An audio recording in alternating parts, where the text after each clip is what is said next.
I was not here last night because I was the keynote speaker, although there were great speakers, just tremendous, at the Christians United for Israel event. And CUFI represents almost 11 million active Christians in support of the United States, the State of Israel, and the Bible. And it was founded by Pastor John Hagee, the Cornerstone Church in San Antonio, Texas, his beautiful wife and daughter and son, just a beautiful family. My family and his family become extraordinarily close. Such a great honor. And we met so many fantastic people there, perhaps many of you. Just fantastic, God-loving people. You know, we say God-fearing, I say God-loving people. And when you think about the debate, the lead up to what Israel did with Iran and then what we did to their nuclear sites, you realize that this debate occurs mostly in Washington. That the overwhelming majority of the American people wanted the Israelis to defeat the Iranians and wanted the United States military to take out their nuclear sites. And that's what the polling shows. And I sat here and I thought about this. Look what's happened in the Middle East. Thanks to Benjamin Netanyahu having to deal with Biden, and now Benjamin Netanyahu teaming up with our great president, Donald Trump, what the two of them have done. It's radically changed the Middle East for the better, and more changes to come. Keep this in mind next time there's a debate among so-called influencers and isolationists, and we red-blooded American Yanks. All this hate America stuff coming from the isolationists, the paleocons, that's what they used to be called, the Buchananites, and the Marxist-Islamists on the left. And look what this president has achieved. There's reason to be optimistic, very. The border is secure. They're trying to find and remove the criminals, and these are horrendous people, sent into this country or who've come into this country during the Democrat-Biden regime open border. And they came by the millions, ladies and gentlemen. People came here by the millions. It's shocking. And this president trying to deal with it. Look at the Supreme Court ruled when it comes to these lower courts. He ruled what we wanted them to rule. Don't get me wrong. I'm not a patsy. I'm not a Pollyanna. But I'm just saying, let's look at the victories. It just told the lower courts you can't do what you're doing. Now, will they look for ways around it? Yes, they certainly will. But at least in the first round, which is a big round, we won. Look at the other ruling, written by Alito, 6-3, about parents and children and school boards and school systems. A massive victory. And if the president is able and the Republican leadership is able to get this bill through, whether it takes a little longer or not, you're going to have a massive tax cut. Not everybody, but 70% of the American people. A massive tax cut. And for those of you who don't get much of a tax cut, at least you'll be able to hold on to most of the tax cut you had in the prior Trump term.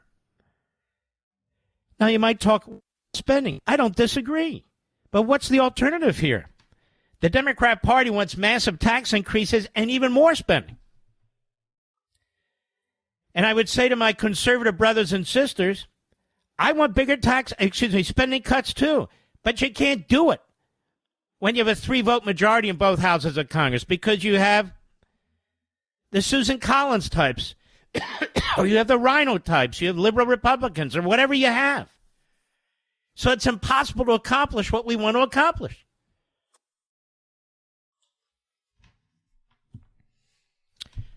There are more reports about how Israelis are killing Palestinians. It's amazing to me. You've got hostages there in Gaza. They still won't allow.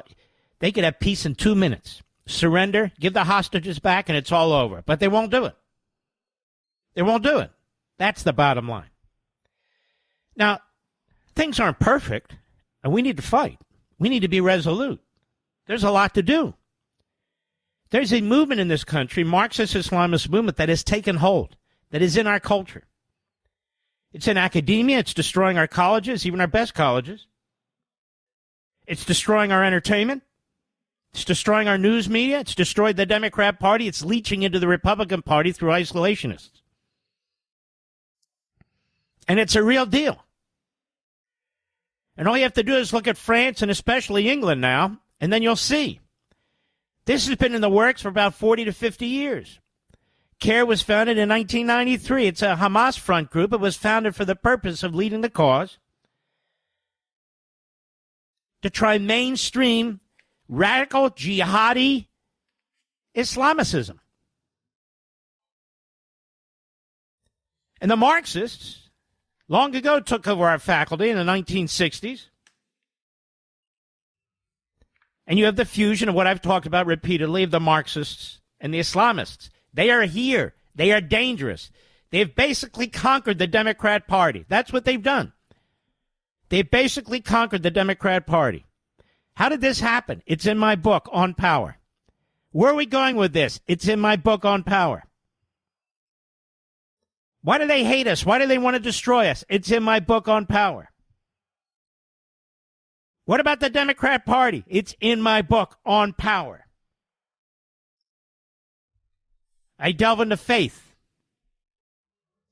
belief, the Judeo-Christian belief system versus the Marxist-Islamist belief system. And they have a lot in common, those two. Not ultimately, but a lot in terms of the means, not so much the ends. And you're going to read about it.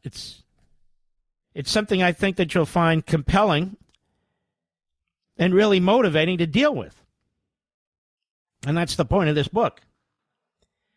You're going to look at a way and find a way to look at freedom and unalienable rights like you've never looked at it before. Ever. Because in my 11th book, it's what it is. 10, excluding rescuing Sprite on these substantive issues, having taken time to do research for half a century, to study these issues for half a century, I think I've come upon something that's very important. People talk about power and passing, and then they move on. We talk about liberty till we're blue in the face. We talk about tyranny till we're blue in the face, and we should. But we have to explain why liberty, why tyranny, why not Islamism, why not Marxism, why yes republicanism, why yes constitutionalism. And I lay it out. And every time I look, now I have this Marxist, Islamist, anti-Semite, Intifada supporter, that's terrorism. There's the Democrat nomination for mayor of New York. You never thought it would happen. Worse is going to happen. If we don't educate ourselves about this, the education in this book is not available anywhere else. You're not going to get it in college. You're not going to get it in high school. You're not going to get it in the media. It's not available anywhere else. Well, you'll get it in the media to the extent I talk about it. Then you'll get it. Very important.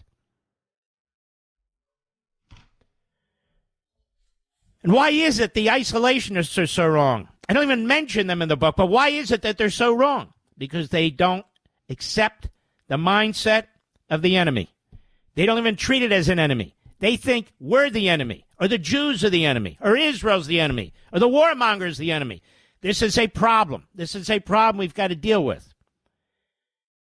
It's a matter of understanding, informing ourselves on what we're dealing with.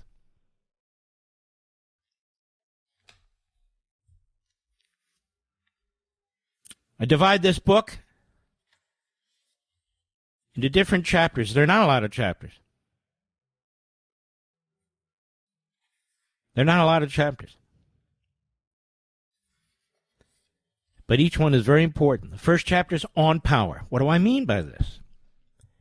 Think about power. It's ubiquitous. So what do I mean by it? And how am I going to fashion a discussion about it? Chapter 2 is on negative power. Well, what does that mean? People think they know what it means, but people really don't know what that means. So I broke out that piece and I explained that. Next chapter, obviously, positive power. What does that mean? Why is it positive? Chapter 4 is on language. I address on language in other books, but this time I address it in another way. In relation to power and wokeism and speech rules on college campuses and on and on and on. On rights.